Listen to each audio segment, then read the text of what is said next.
But I went to Denver first. The idea was that I would video every child. We would ask them initial set of questions that all of them would get. There were 4,000 kids. The biggest number were in Chicago.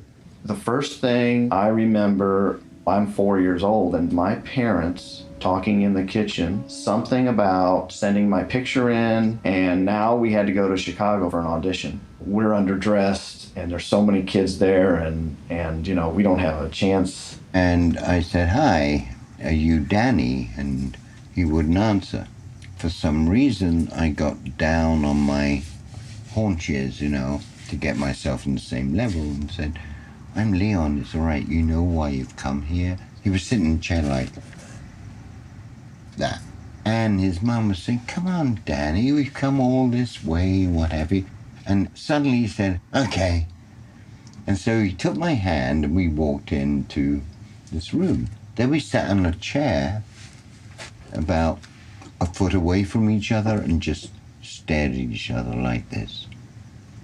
And then he said, "Gee, I really like your suit."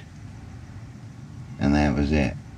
From that moment, we were talking. Boy, Leon was really so nice. From then on, you know, we were like best friends. Hello, Danny. It wasn't even in the script that they were twins. I was just looking for someone who was good. And the problem, kids who come to these things, they go to these children's stage schools. But they were all infected with having an inflection in the way they talk. It's like, I don't know why.